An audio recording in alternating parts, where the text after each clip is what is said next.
Hello everyone, আসসালামু আলাইকুম। আপনারা কেমন আছেন সবাই? আমরা সবাই ভালো আছি।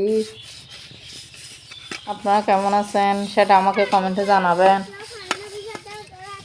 আপনারা যারা এখন আমার ভিডিও দেখছেন, দেশ এবং দেশের বাইরে সবাইকে ঈদ মোবারক জানিয়ে আজকে আমি আমার ভিডিওটা শুরু করছি।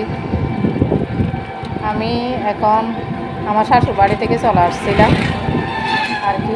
রাস্তা এখানে দৃশ্যগুলো একটু করে শ্যুট করছি আর কি। আমার শাশুড় বাড়িতে গিয়েছিলাম। যারা এখন পর্যন্ত আমার ভিডিও দেখছেন দেশ এবং দেশের বাইরে থেকে এখনও লাইক দেননি, ছোট্ট একটা লাইক দিবেন। আপনাদের লাইক আমাকে কাজের অনুপ্রেরণা যোগায়।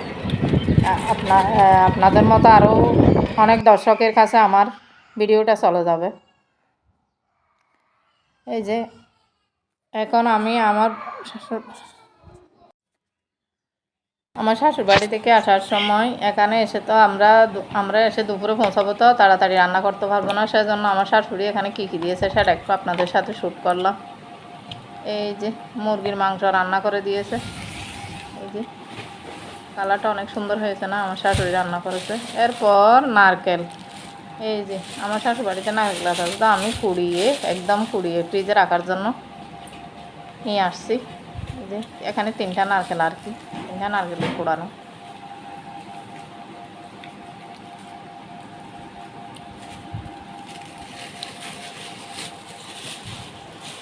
এরপর এটা হচ্ছে এমনি নারকেল আরেকটা। এইটা আমি এমনি ওই দা দিয়ে তুলে যেভাবে তুলে রাখছি আর কি। এগুলো ফ্রিজে রাখার জন্য আমি নিয়ে আসছি মাংস দিয়ে রান্না করে খাওয়ার জন্য। আর দুধ নিয়ে আসছিলাম, আমাদের গাভী আছে যে, গাভীর দুধ 4 লিটার। এগুলো আমার শাশুড়ি দিয়েছে আর বড়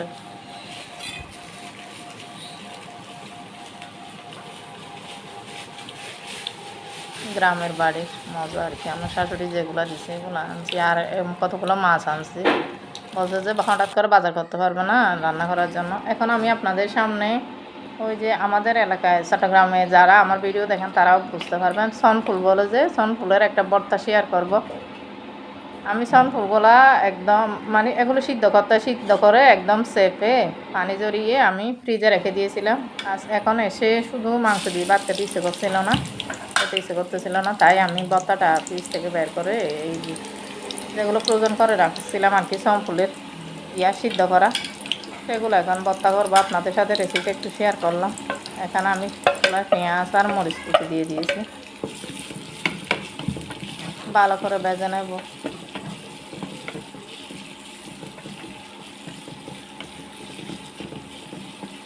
আপনারা আমার ব্লগ ভিডিওগুলো দেখতে, রান্নার ভিডিও অথবা ভিডিও দেখতে কেমন লাগে জানাতে পারেন কমেন্টে। আপনাদের ছোট্ট ছোট্ট কমেন্টগুলো আমাকে অনেক বেশি অনুপ্রেরণা দেয়, অনেক ভালো লাগে। এত অল্প সময় আপনাদের এত ভালোবাসা পাবো কখনো চিন্তাও করিনি। এখন আপনাদের সাথে আমি ভিডিও শেয়ার না করলে আমার ভালো লাগে না। এখন আমি এই যে ফ্রোজেন করা সনফুলের ইয়েগুলো আর কি আমি এখানে দিয়ে দিলাম। এখন ভালো করে মিক্স করে নেব।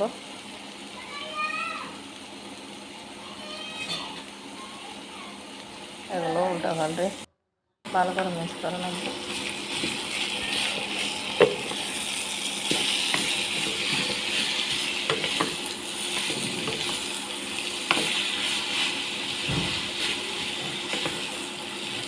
এই যে ভালো করে মিশিয়ে নিচ্ছি।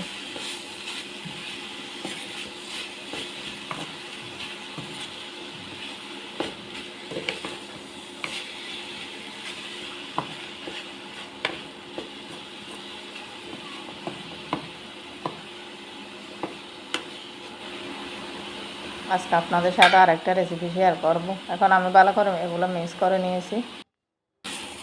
এবার উপর নিচে একটু করে নিচে ফাটটা হয়ে গেছে, এবার আর একটু উপর নিচে করে দেবো, মিক্স করে নেবো আর কি ভালো করে।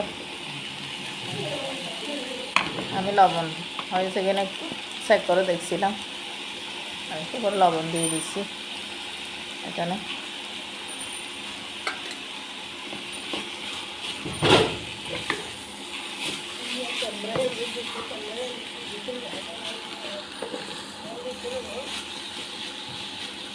আজকে আমি আপনাদের সামনে এই যে আপনাদের সামনে আমি একবার ঈদের আগে যারা আমার পুরাতন ভিউয়ার্স তারা অবশ্যই জানেন, একবার গহনা দোকানে গিয়েছিলাম, যে একটা গহনা বানাতে দিয়েছিলাম, যে সেটাও শেয়ার করব। আপনারা ভিডিওটা যদি না টেনে দেখেন তাহলে অবশ্যই দেখতে হবে। এই যে আমি আজকে আপনাদের সামনে আম দিয়ে আমি কীভাবে, কাঁচা আম দিয়ে কীভাবে ডাল রান্না করি, টক ডাল, সেটাও একটু শেয়ার করব। আমি তেল গরম হয়েছে কিনা বারবার হাত দিয়ে দেখছিলাম। ডালটা আমি সেটা দেখাই নাই, ডালটা আমি আগে ফুটিয়ে নিয়েছিলাম আর কি। ওই যে ডালগুলো ভালো করে এখন তেল দিয়ে দিয়েছি কড়াইতে। তেল দিয়ে এখন পেঁয়াজ আর গরম হয়ে গেল আর কি, পেঁয়াজ দিয়ে দেবো, তারপরে রসুন, পেঁয়াজ রসুন আর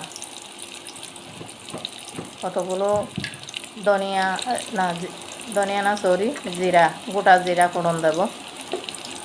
আপনারা প্রায় দেখেন আমি যে কোনো রান্নায় গোটা জিরা ফোড়ন দিই, ফ্লেভারটা অনেক ভালো আসে, আমার অনেক ভালো লাগে জিরার ফোড়নের গ্রানটা। আমি এখন এগুলো ভালো করে মিক্স করে নেব। মিক্স করে নিয়ে ভালো করে ভেজে এবার আমের টুকরাগুলো, আমটা ভালো করে ছিলে আমি ধুয়ে নিয়েছি। শুধু একটা আমের অর্ধেকটা দিলাম, যেহেতু আমি অল্প ডাল রান্না করবো, বেশি টক হয়ে গেলে আমার হাজব্যান্ড খেতে চায় না, সেই জন্য অল্প করে দিয়ে দিয়েছি আর কি। এবার এগুলো একটু ভেজে নেব। আমি জানি আপনারা সবাই অনেক অনেক ভালো ডাল রান্না করতে পারেন, কিন্তু আমি কীভাবে রান্না করি সেটা আপনাদের সাথে শেয়ার করলাম, কারণ একজনের রান্নার ধরন এক এক রকম। আমি কীভাবে আমি আপনাদের রান্না দেখে অনেক ধারণা পাই, আপনারা নিশ্চয়ই আমার রান্না থেকে কোনো একটা ধারণা যদি পেয়ে থাকেন তাহলে অবশ্যই আমার চ্যানেলটিকে সাবস্ক্রাইব করে আমার পাশে থাকবেন, বেল আইকনটি বাজিয়ে দিবেন, যাতে আমি ভিডিওর সাথে ছাড়ার সাথে সাথে নোটিফিকেশনটা আপনাদের কাছে চলে যায়। এই যে আমি এবার সিদ্ধ করা ডালটা ভালো করে আপনাদের এখানে ঢেলে দিলাম।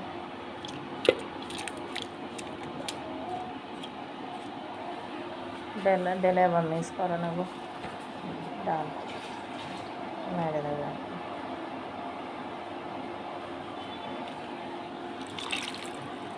আপনারা অবশ্যই ভিডিওটা না টেনে পুরোটা দেখার চেষ্টা করবেন। আর অনেক সময় দেখা যায় যে সাবস্ক্রাইব করে অনেকে আনসাবস্ক্রাইব করে দেয়, কেন সেটা এখনও বুঝতে পারি না। আপনারা ভালোবাসা দিয়ে আবার কেন ফিরিয়ে নিয়ে যান সেটা জানি না। আজকে দুপুরে কী রান্না করেছি সেটা একটু আপনাদের দেখাচ্ছি। ভাত রান্না করেছি, তারপরে এই যে ভর্তা, সনগুলোর ভর্তা, এই যে মাংস, মুরগির মাংস আমার শাশুড়ি যেগুলো দিয়েছিল এগুলো আর কি শুকিয়ে গেছে, একদম শুকানো দিয়ে দেয় না, কারণটা চলে গেছিলো হঠাৎ করে, সেজন্য আর দেখাতে পারলাম না। এখন গহনা, আমি যে গহনাটা দিয়েছিলাম সেটা আপনাদের সাথে শেয়ার করছি। এই যে আমি একটা লকেট, এই যে এই চেইনটা আমি আগে কিনেছিলাম, আর লকেটটা এই ঈদের আগে বানাতে দিয়েছিলাম আর কি। নিয়ে এটা আপনাদের সাথে শেয়ার করতে পারিনি, কারণ আমি আমার দেশের বাড়িতে চলে গিয়েছিলাম, সেজন্য আজকে আপনাদের সাথে আমার লকেট সহ গহনাটা শেয়ার করলাম। কেমন লাগলো আপনারা জানাবেন। এই যে আমি এরপর কিছু সংসারের জন্য টুকিটাকি জিনিস কিনে নিয়েছিলাম। যারা পর্যন্ত ধৈর্য ধরে আমার ভিডিওগুলো দেখছিলেন তাদেরকে অসংখ্য ধন্যবাদ। এই যে অল্প স্বল্প কেনাকাটা আর কি, মেয়েদের আর কি। আরেকটা সার্ভিং, এই যে আরেকটা সার্ভিং ডিশ, ওটা একটা নিয়েছিলাম, দেখতে সুন্দর লাগলো বলে নিয়ে নিলাম। আরেকটা চামচ নিয়েছিলাম আর কি, এই যে রান্না করার চামচ। আপনাদেরকে এতক্ষণ ভিডিওটা দেখার জন্য ধন্যবাদ। আসসালামু আলাইকুম।